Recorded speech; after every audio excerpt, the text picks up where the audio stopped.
warahmatullahi wabarakatuh. Bertemu kembali dengan saya Nurin Tihani atau Bu Nur dalam pembelajaran biologi.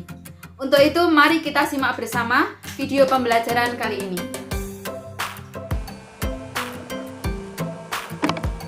Setelah kemarin kalian mempelajari tentang pertumbuhan dan perkembangan, untuk selanjutnya akan kita bahas mengenai metabolisme. Namun terlebih dahulu kita membahas tentang enzim juga ya. Karena enzim berperan sebagai biokatalisator atau mempercepat reaksi pada metabolisme.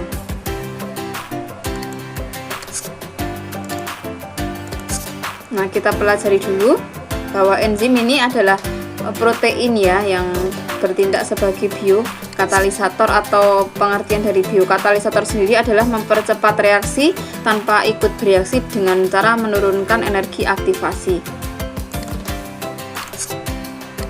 Nah, poin-poin yang akan kita bahas di sini,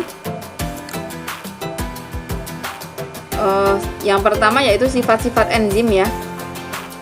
Enzim adalah protein, kemudian bekerja spesifik sesuai dengan substrat, kemudian berfungsi sebagai katalis atau pemercepat reaksi, diperlukan dalam jumlah sedikit, kemudian bekerja bolak-balik dan dipengaruhi faktor lingkungan.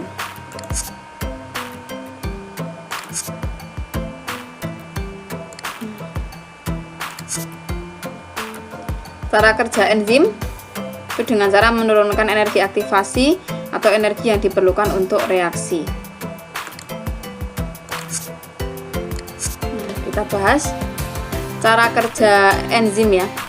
Jadi enzim akan melekat atau bergabung dengan substratnya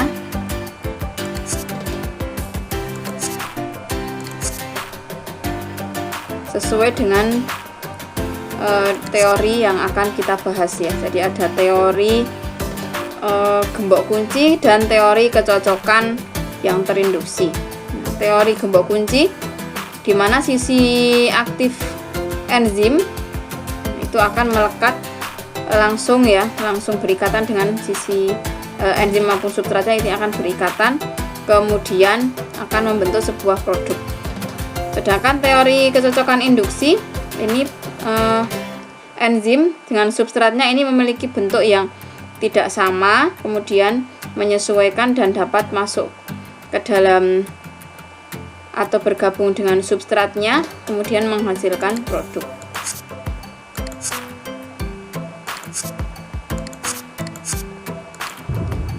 Nah, berikut faktor-faktor yang mempengaruhi kerja enzim.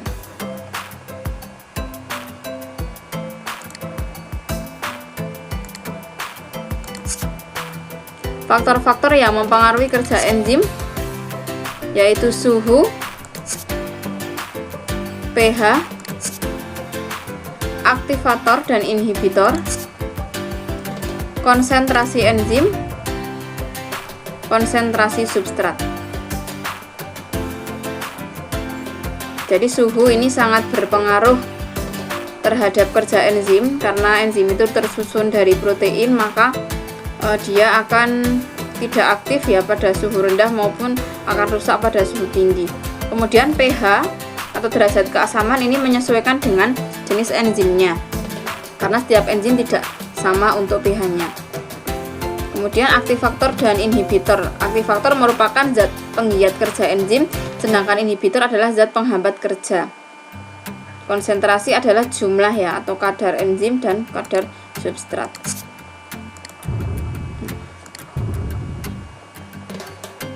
Selanjutnya pada metabolisme ini ada dua proses ya dalam metabolisme, yaitu katabolisme dan anabolisme.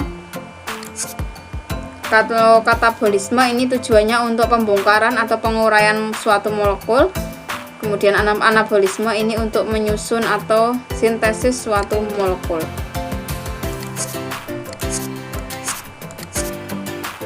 Contoh dari katabolisme misalnya respirasi atau pernafasan, dan anabolisme misalnya fotosintesis atau asimilasi.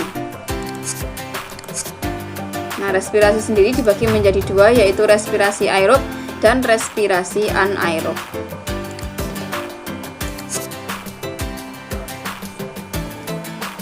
Selanjutnya yaitu katabolisme karbohidrat atau katabolisme tadi adalah proses pembongkaran ya dari molekul kompleks menjadi molekul sederhana. Ada contohnya ada respirasi yaitu respirasi aerob dan anaerob. Respirasi aerob yaitu respirasi yang menggunakan oksigen ya. Di sini ada tambahan oksigen yang digunakan untuk menghasilkan ATP atau energi ya, adenosin trifosfat.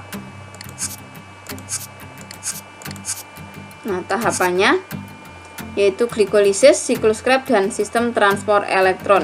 Nah, sebelum ke siklus Krebs, dari tahap glikolisis ini sebenarnya ada siklus antara ya, atau dekarboksilasi oksidatif namanya.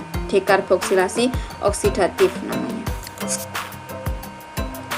Sedangkan respirasi anaerob contohnya adalah proses fermentasi. Fermentasi contohnya adalah fermentasi alkohol dan fermentasi asam laktat. Ini biasanya untuk pembuatan asam susu ya. Nah, pada metabolisme jenis katabolisme atau pembongkaran, nah prosesnya yaitu tadi glikolisis, siklus Krebs, kemudian sistem transport elektron. Yang pertama yaitu glikolisis, yaitu rangkaian reaksi yang menguraikan satu molekul glukosa menjadi 2 molekul asam pirufat. Kemudian glikolisis terdiri dari 10 tahap, masing-masing dikatalis oleh enzim. Kemudian dari 10 tahap dapat dikelompokkan menjadi 2 fase, yaitu fase persiapan dan fase oksidasi.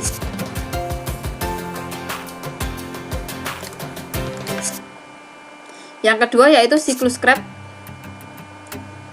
Gugus berkarbon 2 asetil-CoA akan memasuki siklus Krebs. Terdiri dari beberapa tahap, kemudian sama masing-masing dikatalis oleh enzim.